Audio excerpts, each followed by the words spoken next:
다니엘서 4장 말씀입니다. 다니엘서를 보고 있는데 12장까지인데 벌써 4장을 보고 있습니다. 매 장마다 다니엘의 고비가 이어집니다. 참 그의 삶이 순탄하지 않습니다. 포로로 잡혀간 것부터 시작해서 거기서 공무원이 되고 높은 지위에 올라도 역시 고비가 끊이지 않습니다. 오늘은 또 어떤 문제가 펼쳐질지 한번 봅시다. 한 절씩 번갈아가면서 있습니다. 느부갓네살 왕은 천하에 거주하는 모든 백성들과 나라들과 각 언어를 말하는 자들에게 조서를 내리노라. 원하노니 너희에게 큰 평강이 있을지어다. 지극히 높으신 하나님이 내게 행하신 이적과 놀라운 일을 내가 알게 하기를 즐겨하노라. 참으로 크도다 그의 이적이여, 참으로 능하도다 그의 놀라운 일이여. 그의 나라는 영원한 나라요, 그의 통치는 대대에 이르리로다. 나 느부갓네살이 내 집에 편히 있으며 내 궁에서 평강할 때에 한 꿈을 꾸고 그로 말미암아 두려워하였으니 곧 내 침상에서 생각하는 것과 머릿속으로 받은 환상으로 말미암아 번민하였었노라. 느부갓네살 왕은 이스라엘까지 침공시킨 참 나름 걸출한 왕입니다. 바벨론의 왕인데 이제 오늘은 또 전체 공문을 내려보냅니다. 그래서 2절에 하나님의 이적과 놀라운 그 큰 하나님은 이스라엘의 하나님 아니죠. 그냥 신들을 친송을 하는 거겠습니다. 일단 앞에 있는 서론을 쭉 빼고 중간에 4절은 본문이 그거예요. 잘 쉬고 있었는데, 잘 되고 있었는데 꿈을 꿔가지고 그 꿈 때문에 지금 두려워했다. 이제 본질은 이제 편지 내용은 그것입니다. 이 꿈이 꿨다 내가. 속이 막 지금 번민이 심하다. 느부갓네살이 꿈을 자주 꾸는 왕입니다. 그리고 그 꿈이 아주 심상치 않은 꿈이어서 지금 또 고민하고 있다 하는 내용입니다. 이러므로 내가 명령을 내려 바벨론의 모든 지혜자들을 내 앞으로 불러다가 그 꿈의 해석을 내게 알게 하라 하였더라. 그때에 박수와 술객과 갈대아 술사와 점쟁이들이 들여왔으므로 내가 그 꿈을 그들에게 말하였으나 그들이 그 해석을 내게 알려주지 못하였느니라. 그 후에 다니엘이 내 앞에 들어왔으니 그는 내 신의 이름을 따라 벨드사살이라 이름한 자요, 그의 안에는 거룩한 신들의 영이 있는 자라. 내가 그에게 꿈을 말하여 이르되 박수장 벨드사사라, 내 안에는 거룩한 신들의 영이 있은즉. 그런데 지난번 2장을 기억하십니까? 얘가 꿈을 꾸고 나서는 사람들 불러 모아놓고서는 내 꿈을 뭘 꿨는지 알아맞혀 봐라. 그리고 그 꿈을 해석하라. 그러면서 막 사람들을 못 알아맞히니까 다 죽이겠다 그랬어요. 그래서 겨우 다니엘이 꿈을 풀어서 살아났는데 이번에는 다행히 꿈을 말해줍니다. 말해주었는데도 알려주지 않아요. 그래서 다니엘을 찾는 거예요. 다니엘아, 네가 그래도 제일 똑똑한 사람 같으니 한번 이 꿈을 해석해 다오. 그래서 지난번하고 두 번째 꿈을 나오지만 지난번과는 양상이 좀 틀립니다. 한 꿈을 꾸고 그로 말미암아 두려워하였다. 왕이 꿈을 꿨다 한 것은 지금 느부갓네살이 꿈을 꾸면 밑에 있는 사람들이 덜덜 떱니다. 이번에는 또 어떤 걸로 우리를 괴롭힐까? 근데 이번에는 다행히 그래도 쉽게 꿈까지 얘기해 줬지만 다니엘에게는 또 위기 상황이 될 것입니다. 자, 꿈을 가르쳐 줬어요. 그럼 다니엘이 이제 해석을 해야 되는 건데 이제 어떻게 진행되는지 보겠습니다. 너는 어떤 은밀한 것이라도 내게는 어려울 것이 없는 줄을 내가 아노니 내 꿈에 본 환상의 해석을 내게 말하라. 내가 침상에서 나의 머릿속으로 받은 환상이 이러하니라. 내가 본즉 땅의 중앙에 한 나무가 있는 것을 보았는데 높이가 높더니 그 나무가 자라서 견고하여지고 그 높이는 하늘에 닿았으니 그 모양이 땅 끝에서도 보이겠고 그 잎사귀는 아름답고 그 열매는 많아서 만민이 먹을 것이 될 만하고 들짐승들이 그 그늘에 있으며 공중에 나는 새는 그 가지에 깃들이고 육체를 가진 모든 것이 거기에서 먹을 것을 얻더라. 좋은 꿈입니까? 나쁜 꿈인 것 같습니까? 아직까지는 괜찮은 꿈이에요. 이렇게 좋은 꿈이면 왕이 고민할 필요가 없었겠죠. 그래서 다니엘은 계속 듣습니다. 그래서 어떻게 됐는데 내가 침상에서 머릿속으로 받은 환상 가운데 또 본즉 한 순찰자, 한 거룩한 자가 하늘에서 내려왔는데 그가 소리질러 이처럼 이르기를 그 나무를 베고 그 가지를 자르고 그 잎사귀를 떨고 그 열매를 해치고 짐승들을 그 아래에서 떠나게 하고 새들을 그 자리에서 쫓아내라. 나쁜 꿈인 것 같아요. 그러나 그 뿌리의 그루터기를 땅에 남겨두고 새와 노줄로 동여서 묶고 그것들을 들풀 가운데 두어라. 그것이 하늘 이슬에 젖고 땅의 풀 가운데서 짐승과 더불어 제 몫을 얻으리라. 또 그 마음은 변하여 사람의 마음 같지 아니하고 짐승의 마음을 받아 7대를 지내리라. 그래서 7대는 7년, 연이라고 말하는 게 아니라 어떤 시즌을 말하는 거니까 달이 지고 이뤄지는 한 달을 7번일 수도 있겠고 1년, 7년, 한 년이 7년일 수도 있겠고 어떤 기간이 7번이 지나야지 지나는 동안 짐승처럼 살 것이다. 이는 순찰자들의 명령대로요 거룩한 자들의 말대로이니 지극히 높으신 이가 사람의 나라를 다스리시며 자기의 뜻대로 그것을 누구에게든지 주시며 또 지극히 천한 자를 그 위에 세우시는 줄을 사람들이 알게 하려 함이라 하였느니라. 나 느부갓네살 왕이 이 꿈을 꾸었나니 너 벨드사사라 그 해석을 밝히 말하라. 내 나라 모든 지혜자가 능히 내게 그 해석을 알게 하지 못하였으나 오직 너는 능히 하리니 이는 거룩한 신들의 영이 내 안에 있음이라. 벨드사살이라 이름한 다니엘이 한동안 놀라며 마음으로 번민하는지라 왕이 그에게 말하여 이르기를. 자, 여기 17절까지 사람들이 알게 하려 하였느니라 라고 순찰자들이 말을 하면서 꿈이 깼어요. 그 얘기를 말해주고 다니엘아 말해라 했더니 다니엘의 반응은 다니엘도 더 번민하고 놀라며 고통스러워합니다. 왜 그럴까요? 다니엘이 해석이 됐기 때문이죠. 해석이 됐는데 이게 문제가 있는 해석이라서 다니엘이 속으로 속상해해요. 주저해요. 그래서 왕이 권면합니다. 벨드사살아 너는 이 꿈과 그 해석으로 말미암아 번민할 것이 아니니라. 벨드사살이 대답하여 이르되 내 주여 그 꿈은 왕을 미워하는 자에게 응하며 그 해석은 왕의 대적에게 응하기를 원하는 만한 그런 나쁜 꿈입니다. 견고하여지고 그으니 땅 끝에서도 보이겠고 그 잎사귀는 아름답고 그 열매는 많아서 만민의 먹을 것이 될 만하고 들짐승은 그 아래 살며 공중에 나는 새는 그 가지에 깃들었나이다. 왕이여 이 나무는 곧 왕이시라. 이는 왕이 자라서 견고하여지고 창대하사 하늘에 닿으시며 권세는 땅 끝까지 미치심이니이다. 그게 현재 모습인데 이걸 다니엘이 두려워 떨었던 이유는 바로 이 나무가 왕의 그 개인에 대한 예언이라는 것을 다니엘이 알았기 때문에 다니엘이 속상해요. 그리고서 이제 이후에야 왕이 이제 깨닫는 어떤 고민을 겪을 것이라는 걸 알기 때문에 다니엘이 입을 떼기가 어려웠던 것입니다. 이제 입을 뗍니다. 왕이 보신즉 한 순찰자, 한 거룩한 자가 하늘에서 내려와 이르기를 그 나무를 베어 없애라. 그러나 그 뿌리의 그루터기는 땅에 남겨두고 새와 노줄로 동이고 그것을 들풀 가운데 두라. 그것이 하늘이슬에 젖고 또 들짐승들과 더불어 제 몫을 얻으며 7대를 지내리라 하였나이다. 왕이여 그 해석은 이러하니이다. 곧 지극히 높으신 이가 명령하신 것이 내 주 왕에게 미칠 것이라. 나무가 잘라지는 것이 당신에게 미칠 것입니다. 왕이 사람에게서 쫓겨나서 들짐승과 함께 살며 소처럼 풀을 먹으며 하늘이슬에 젖을 것이요 이와 같이 7대를 지낼 것이라. 그때 지극히 높으신 이가 사람의 나라를 다스리시며 자기 뜻대로 그것을 누구에게든지 주시는 줄을 당신이 알게 될 것입니다.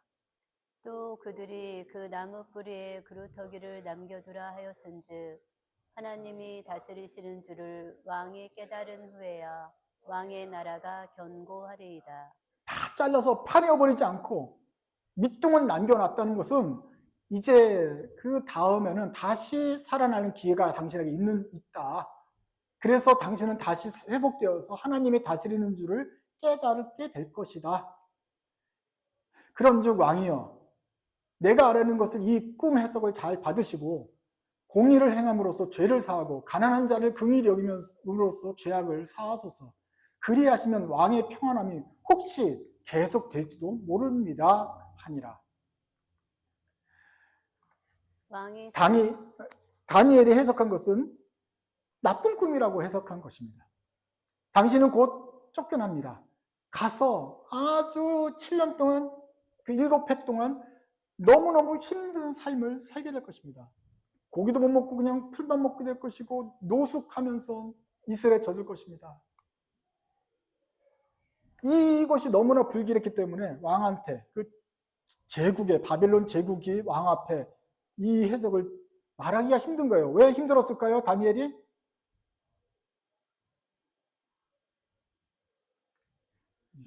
기분 나쁜 해석, 너 죽여. 다음 해석 들라 하라. 나한테 좋은 해석 가져와라. 계속 그것 때문에 다른 사람들도 벌벌 떠면서 모를 텐데 다니엘이 용감하게 이것을 해석한 거 아닙니까? 말하기도 그렇고 안 하기도 그렇고. 지금 다니엘의 머리를 보세요. 여기서 땀방울이 주르륵 흘러내리고 있어요. 왕이요. 말하면서도 이놈 성격이 참 그렇잖아요. 주르륵 이걸 말하기도 못하고 그냥 말을 하자. 결국 말을 했는데 내가 이게 오늘 마지막인가? 왕이요. 최소한 앞으로 조금 공의를 행하면 혹시 하나님의 뜻을 돌이키지 않을까 합니다. 이게 다니엘의 권면이었어요.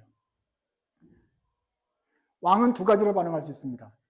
이 다니엘, 즉 갖다 죽여라, 다음 해석하자 할 수도 있겠고, 아니면 그래, 그럼 한번 내가 좀 잘해야겠네, 조금 회개하는 반응으로 보일 수 있습니다. 과연 어떻게 했을까요? 이 모든 일이 다 나 느부갓네살 왕에게 임하였느니라. 12달이 지난 후에 내가 바벨론 왕궁 지붕에서 거닐세. 나 왕이 말하여 이르되 이 큰 바벨론은 내가 능력과 권세로 건설하여 나의 도성으로 삼고 이것으로 내 위엄의 영광을 나타낸 것이 아니냐 하였더니, 이 말이 아직도 나 왕의 입에 있을 때에 하늘에서 소리가 내려 이르되 느부갓네살 왕아 내게 말하노니 나라의 왕위가 내게서 떠났느니라. 그래서 느부갓네살이 이것을 다니엘에 갖다가 처형하진 않았어요. 그렇지만 제대로 잘 했는지는 모르겠어요. 그냥 곧바로 느부갓네살은 하여간 다니엘의 말을 듣고 일단 지냅니다. 1년이 지났어요. 12달 동안 지났는데 그렇게 큰 공의를 행하고 회개의 표가 안 보였나 보죠. 하나님의 뜻이 임했습니다. 다음 느부갓네살은 역시 예전처럼 교만하게 왕궁 옥상에서 지붕에서 있었습니다. 지붕에 있다는 것은 뜨거운 햇볕을 받으면서 지붕 공사하는 게 아니잖아요. 루프탑, 펜트하우스에 사는 거잖아요. 그 바벨론의 유명한 것은 뭐냐면 바벨론의 큰 성벽입니다. 지금도 발굴되면 높은 성벽이 있고 거기 다 도자기 타일로, 독일에서 훔쳐갔는데 하여간 그 큰 화일로 사자상이 있는 그 푸른색 그 문이 있잖아요. 그걸로 튼튼한 성벽이 쫙 쌓여 있고 건축물이 웅장하며 바벨론 중앙에는 왕궁이 있는데 높은 고층 건물을 지었죠.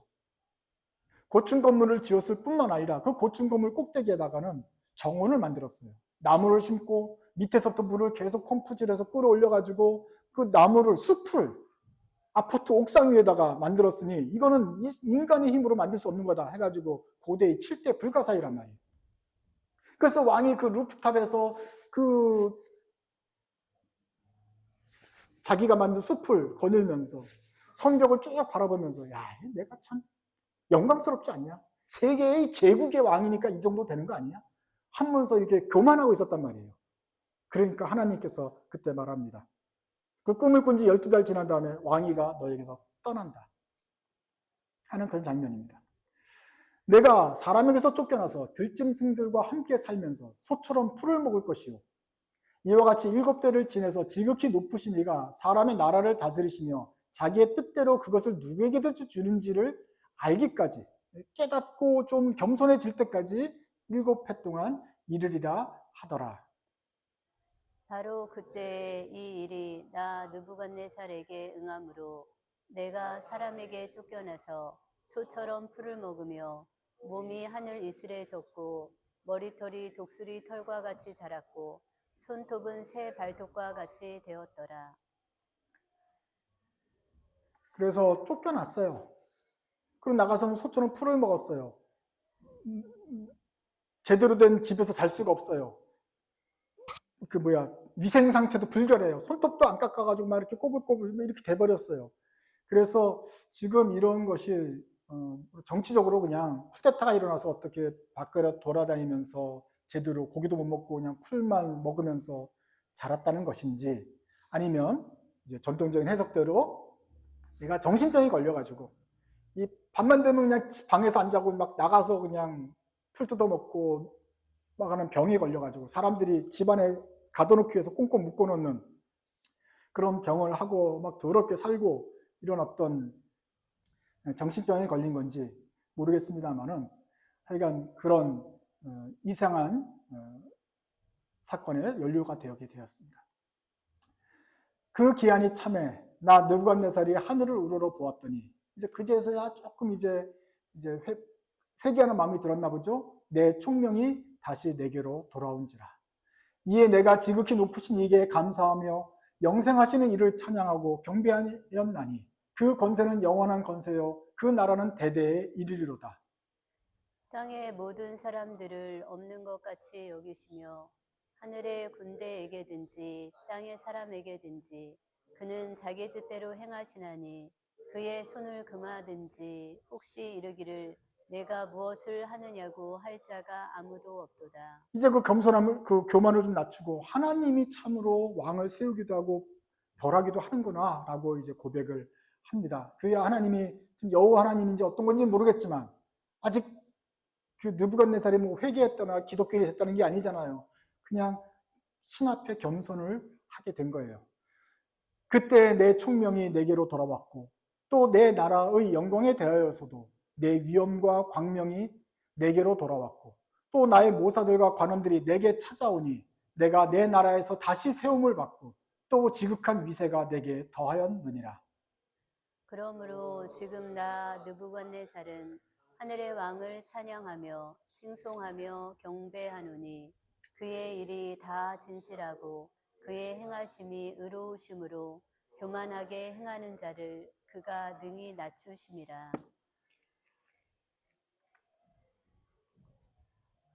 느부갓네살이 결국 7년 만에 깨달은 것은 하나님 앞에 내가 낮춰야 되는 거구나. 자, 느부갓네살이 누굽니까? 바벨론의 왕이에요. 저쪽 인도 저쪽에서부터 이란, 이라크, 시리아, 요르단 뭐 해가지고 지중해까지, 터키까지 다 먹은 사람이에요. 이집트도 그 발 아래 꿀렸어요. 제국의 왕이에요. 초강대국이죠. 거기서 조금 이제 고개를 들고 했더니 이제 7년 동안 힘든 삶을 변했어요. 사람들 앞에 쫓겨났어요. 사람들이 그를 억지로 풀을 먹게 했어요. 사람들이 그를 이슬을 맞게 했어요. 사람들이 그를 소처럼 지내게 했어요. 사람들이 했다고 원문에 이렇게 돼 있기 때문에 얘가 쿠데타로 쫓겨나서 어디 감금되어 있어서 고기는 못 먹고 맨날 풀만 먹는 어떤 유랑의 삶을 살았다는 것인지, 아니면 그냥 개인적으로 정신병에 들어서 계속 소처럼 소가 되었다는 소리가 아니죠. 소처럼 풀 먹고 막 밖에서 자고 더럽게 살고 미치광이의 어떤 삶을 살았는지는 정확하게 잘 모르겠지만 하여간 그 이상한 일이 그에게 일어났어요. 그리고 그것은 꿈에서 본 대로, 그리고 다니엘이 해석한 대로 일어났던 것입니다. 이 일을 듣고 왕은 어떻게 반응했느냐? 다니엘을 죽이진 않았지만 특별히 회개한 것 같지도 않아요. 그러니 하나님이 1년 뒤에 그를 그 꿈대로 만들었던 것입니다. 오늘 이 본문을 두 가지로 적용을 해볼 수 있는데, 첫 번째는 예언하는 사람은 다니엘의 편에서 입장입니다. 여러분 같으면은 그 어떤 하나님의 예언을 받아서 또 그 안목을 받아서 어떤 일을 말해야 될 때가 있는데, 그것이 좋은 거면 대학에 들어가서 열심히 하고 착한 사람 되고 훌륭한 사람 될 거야, 좋은 사람 말일 수도 있겠지만, 오늘 다니엘 같은 경우에 어떤 나쁜 예언일 수도 있다는 것을 생각해 보십시오. 남들이 다 좋은 말을 하기 때문에 그것은 나도 고민할 필요가 없고 그 사람도 받을 때 뭐 좋게 받을 거예요. 그러니 문제가 생길 여유가 없으니까 편해요. 하지만 어떤 권면과 예언의 경우에는 그것이 잘못되었기 때문에 너 그거 먹으면 안 돼. 그거 안 된다. 빨리 고쳐라 라고 말할 때는 나도 말하기가 좀 조심스러워요. 왜냐하면 어떻게 반응이 나올지 모르니까. 그 다음에 이 사람이 그 말을 듣고 화를 낼 수도 있고 어떤 반응을 보일지 모르기 때문에 너무너무 힘들다. 여러분은 그럴 때 어떻게 합니까? 예언의 은사라는 것은 어떤 예언자에게만 특별히 준 것이 아니라 하나님의 말씀을 듣고 깨닫고 있는 성도들에게는 하나님이 예언의 은사를 골고루 나눠주시는데 하나님의 뜻에 관한 예언이죠. 내가 왜 하나님의 뜻에 관한 예언이라고 말하냐면 로또 번호들은 안 가르쳐 줍니다. 예언의 은사를 받았다고 해서 이걸 사면은 로또가 되고 이 지식을 사면 10배로 뜰 것이다. 이런 예언을 하나님이 주시지를 않아요. 내가 필요할 때 주는 것도 아니에요. 하나님의 뜻대로 필요할 때 필요한 내용을 주시는데 나의 편안함, 나의 안락함과 부유함에는 상관이 없는 그런 하나님의 뜻에 관한 예언인 거예요. 근데 그 예언을 출세할 것이다 이런 좋은 예언이면 나도 편할 텐데 보통 나쁜 예언, 하나님의 그 권면을 징계의 목소리를 훈계하는 소리를 전해야 될 때가 있는 거예요. 그런데 성도들은 그 눈이 있습니다. 그리고 자기의 의지대로가 아니라 어떨 때는 하나님께서 이 말씀에 근거해서 저 형제에게 자매에게 이 말을 꼭 전해야겠구나 라고 성령께서 감동하시는 경우가 있습니다. 이것은 교회 안에서도 있고 밖에서 향하여서도 저러면 안 된다. 내가 신앙적인 양심으로 성령의 감화를 입어서 이거는 전달해야겠구나 하는 경우가 있습니다. 근데 이게 쉽지를 않을 것입니다. 심지어 다니엘도 땀방울이 주르륵 흘리면서 번민하면서 말을 못해요. 그러니까 왕이 야 말해라 해서 말할 수 있었던 용기를 낸 것인데 그것이 하나님의 성령의 감동하심을 받아 예언하는 사람들의 고민인 것이죠. 이것은 교회 안에뿐만 아니라 교회 밖에서도 또 그런 것이 있습니다. 휘슬 블로우라고 그러잖아요. 내부 고발자. 다른 사람들은 안 보고 지나가는 거예요. 안 보여요. 그리고 봐도 대충 넘어가는 건데 이 사람 눈에는 크게 보였어요. 저거는 위험하다 하는 것이 드러났고 그것이 마음에 들어온다면 가지고 있을 수가 없어서 번민하는 거예요. 내가 이것을 고쳐야겠다는 사명이 들었을 때 휘슬을 붑니다. 근데 휘슬을 부는 소리가 잘 안 들리잖아요. 왜 그러죠? 이걸 부는 순간 사람들이 잘했다고 칭찬은 안 해요. 야, 괜히 문제를 만드냐? 너만 잘났냐? 할 뿐만 아니라 그럼 너 잘리면 너네 가족들은 어떨 것이냐? 그럼 네가 휘슬 부면 저 사람은 잘리면 저 사람 가족들은 어떨 것이냐? 너하고 그 사람하고 관계가 없는 것도 아닌데 이 회사가 어려워지면 결국 너도 어려워지는 거 아니냐? 여러 가지 얽힌 문제가 많아서 휘슬을 불면은 결국 자기도 힘들어지는 경우가 생기기 때문에 사람들이 잘 못 불어요. 그러니까 이건 믿지 않는 사람들도 휘슬 불기가 힘든데 하물며 하나님의 신앙인이 말씀에 비추어서 형제를 권면하려고 그러는데 이걸 꼭 내가 해야 되나? 누군가 딴 사람이 말하겠지. 이걸 말하면 다음 주 또 볼 텐데 말하기가 힘들단 말이에요. 말해야 됩니까? 말해야 됩니까? 성령께서 감동하셔서 여러분에게 그 말씀을 전하라고 말하셨을 때는 그리고 이것이 여러 차례 뒤집어 봐도 이건 정말 말해야 될 것 같은 경우고 하나님께서 나에게 전달하라고 했을 것 같을 경우에는 말해야 됩니까? 안 해야 됩니까? 해야 할 때 여러분 마음은 기쁘겠어요? 슬프겠어요? 땀이 주르륵 흘린다. 다니엘도 번민했다니까. 자, 마음이 고통스러우면 하나님 뜻이에요? 아니에요? 사람들은 내 마음이 고통스러운 거 보니까 이건 하나님 뜻이 아니야. 하지 말아야겠다. 이렇게 생각한다고. 이거를 기준으로 보니까. 말씀을 기준으로 놓고 보면 내가 번민해도 내가 땀이 주르륵 흘러도 해야 된다고 하면은 전달을 해야 되는 것이죠. 다니엘이 그걸 했어요. 이거는 지금 다니엘이 말하는 순간 느부갓네살은 어떤 인간인지 모르기 때문에 그냥 죽여버려. 저 부서에 있는 사람 다 죽여 그랬잖아요. 2장에서는. 그러니까 오늘도 다니엘 아이씨 왜 나한테 이런 어려운 꿈만 해석하게 하느냐? 이건 말하는 순간 죽을 것 같은 위험이 오늘 4장에서도 또 생사가 왔다 갔다 하는 거예요. 근데 다니엘은 믿음으로 전달을 했어요. 여러분, 우리가 애들한테 다니엘을 본받아라, 너 다니엘처럼 살아라 그러잖아요. 여러분도 그렇게 살고 우리 아이들도 그렇게 살길 바라는 것입니다. 하나님의 뜻을 간해서 이 성령께서 마음을 감동하시고 예언의 마음을 주셔서, 예언의 마음은 앞으로 뭐 로또가 될 것이다, 뭐 주식이 올라가, 이게 아니고 하나님 말씀이 비추어서 이 사람의 삶이 밝지 못하다, 고칠 점이 있다 할 때 그 말을 대언하는 사람이란 말이에요. 왕의 명령을 전달하는 사람이라는 거예요. 그 딜리버를 할 것이냐 말 것이냐, 좋은 소식이 아니라 나쁜 소식임에도 우리는 딜리버리를 해야겠다, 해야 된다, 이런 마음으로 우리가 다니엘을 기억해야 될 것입니다. 너는 어디 가서 힘든 상황, 너에게 불리한 것이 있을지라도 하나님 말씀을 그대로 전하는 사람이 되어라. 다니엘처럼 살아라. 라고 자신에게 또 자녀들에게 부탁하시기 바랍니다. 이것이 예언하는 사람의 고통일 것입니다. 고통스러워도 다니엘은 그 일을 잘 수행하였더라. 두 번째는 권면을 듣는 사람 이야기입니다.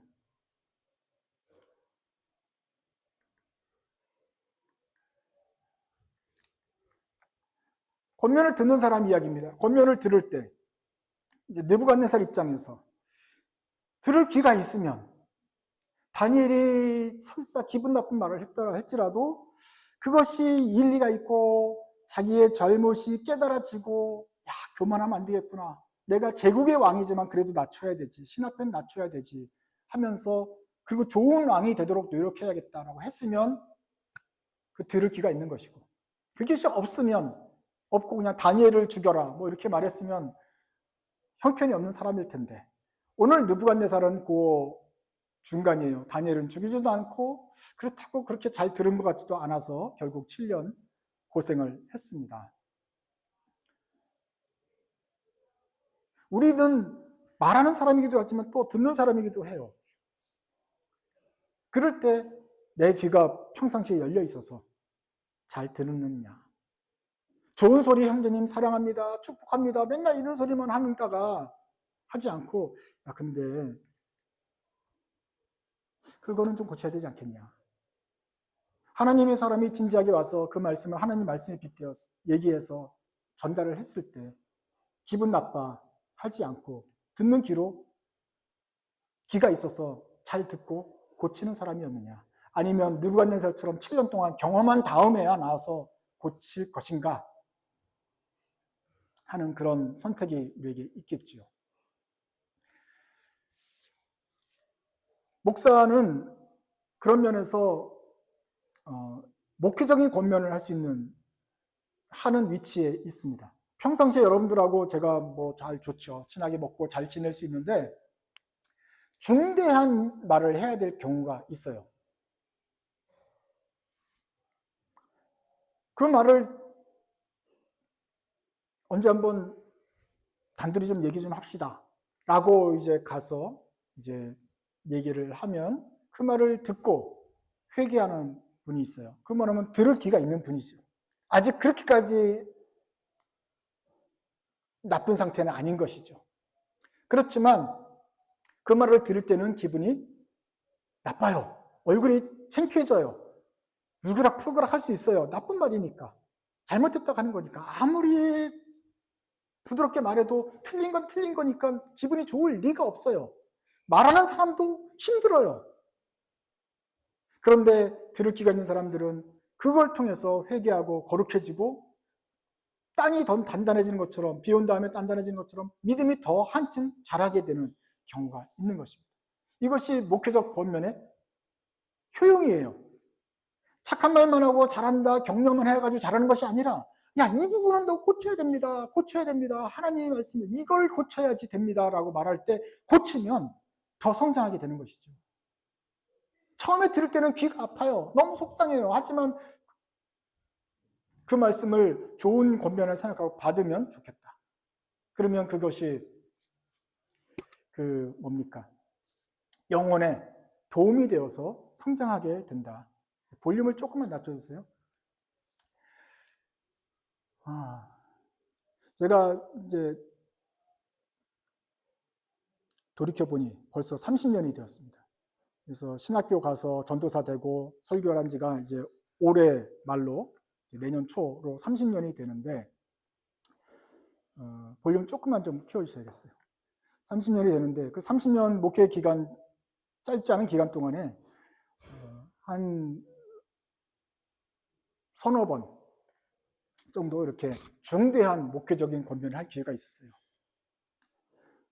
여러분하고 같이 뭐 둘이 만나서 커피 한잔 마십시다, 이런 어떻게 지내냐 이런 정도가 아니고, 그분에게 이런 권면을 하고 분명히 좀 말을 해줘야겠다, 이것이 나의 책임인 것 같다 해서 해야 될 경우가 있었어요. 근데 내가 무슨 검찰도 아니고 그 사람이 잘못한 증거를 뭐 수집해가지고 가져가다가 이거 봤지 불어 이렇게 말할 수가 없는 거잖아요. 그런 것 같은데 그렇지 않습니까? 잘못이니까 회개하셔야 됩니다. 간곡히 얘기해야 될 경우가 있어요. 근데 그럴 때마다 제가 참 번민에 쌓입니다. 가기 전에 야, 이거는 내가 해야 되나? 지금 해야 되나? 어떻게 해야 되나? 그다음에 그 다음에 벌어질 일이 무엇일까를 생각하면서 속상한 가운데 아주 굳게 결심을 하고 가야 되는 그런 상황이 벌어져요. 여러분과 저는 아직까지 그런 경우가 없고 앞으로도 없을 것 같지만, 그 몇 차례 목회 경험상 다른 분들과 있었다는 것이죠. 듣고 회개하고 거룩해지고 믿음이 더 자라는 결과만 있으면 얼마나 좋겠습니까만은 보통 사람들은 기분 나빠합니다. 듣고 기분 나빠요. 그래서 어떻게 합니까? 오리발을 내밉니다. 나 그런 적 없어요. 증거 있어요? 증거 없어요. 뭐 여러 가지 정황 증거가 있고 이런 것 같아서 권면을 하는 것이고 돌이키세요 하는데 나 그거 아니에요. 한 다음에 뭐라 그래요? 교회를 안 나와요. 그 교회가 여기뿐인가 그래서 딴 교회 가버려요. 그러면 내가 괜히 말한 거예요. 그냥 관계만 없어지고 그래요. 그러니까 그 뻔히 알기 때문에 듣고 회개하고 더 잘하게 될 것 같지도 않고, 그럴 사람이면 그렇게 죄를 짓지 않았지. 그러니 분명히 기분 나빠할 것이고 아이씨 그러면서 떠날 텐데, 안 볼 텐데. 그리고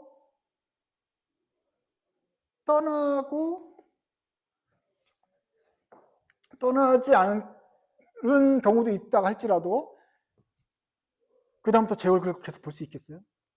볼 때마다 기분 나쁘겠죠. 그 말을 했기 때문에. 그 나의 비밀을 딴 사람 모르는데 알고서 자꾸 말한 사람이니까 쭈삣쭈삣하겠죠. 앙금이 쌓인단 말이에요. 그러면서 계속 교회 생활 할 수 있겠어요?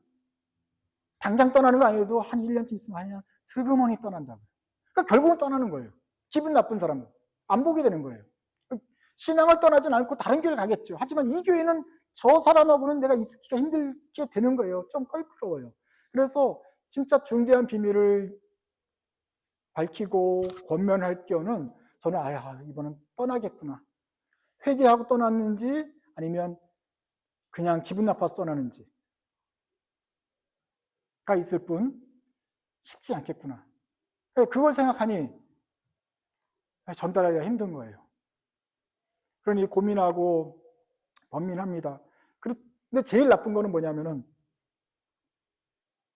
증거 있어요? 하는 거예요. 안 그랬는데요.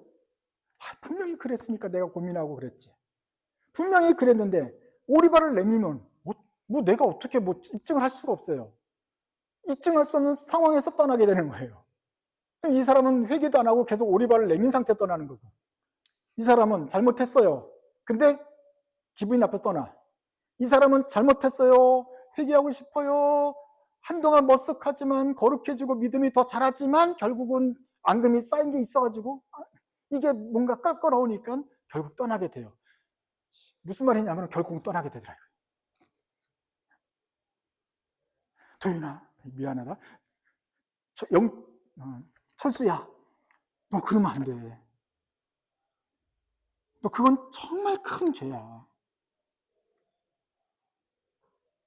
근데 애들인 경우는 좀 낫지만, 그래도 혹시 남을 경우가 있겠지만, 어른 같은 경우는 교회가 여기뿐이냐 그래서 떠나게 되는 거예요. 그러니까 이 말을 해야 되는데 모든 경우에서는 다 떠나게 되고 사이가 나빠지게 되는 거예요. 그리고 여러분들한테 제가 말할 수는 없잖아요. 그게 목회적인 비밀이니까. 그럼 괜히 이 사람은 이유 없는 경우로 나랑 사이가 안 좋아서 떠나게 되는 거로 나와요. 나만 지금 욕먹게 생겼어요. 이러니 다니엘이 땀을 흘렸던 것처럼 제 집에서 땀이 주르륵 흘리면서 이걸 해야 되나 말아야 되나 하는데 그만큼 번민이 된 정도면 하나님의 명령이 확실하니 또 가서 권면을 해야 되는 책임감으로 하는 것이죠. 그래서 그것이 어떤 목회자의 어떤 큰 책임감이다. 아마 여러분도 그런 경우를 당하였을 때 목사한테 미룰 수 없고 여러분이 직접 해야 될 경우라고 한다면 각오하셔야 될 것이다. 뭐 가족이라면 떠날 수 없겠지만 웬만한 이웃 같은 경우에는 그렇게 된다 하면은 관계가 예전 같지 않아질 것이다. 그렇기 때문에 이 권면하는 것이 힘든 것이죠. 다행히 제가 말했을 때 부분들은 다행히 순순하게 잘못했다, 실수다라고 말을 하고 그 다음에 말하는 동안은 좀 머쓱하지만 거룩해지고 믿음이 더 잘하려고 노력을 하면서 떠나게 되는 것을 보았어요. 결국은 떠납니다만은 어쨌거나 어디 가서든지 잘하게 되기를. 그리고 그 순간이 힘들었겠지만 회개하는 기회가 되어서 새롭게 되었기를 바라면서 저도 보내야 되는 것이죠.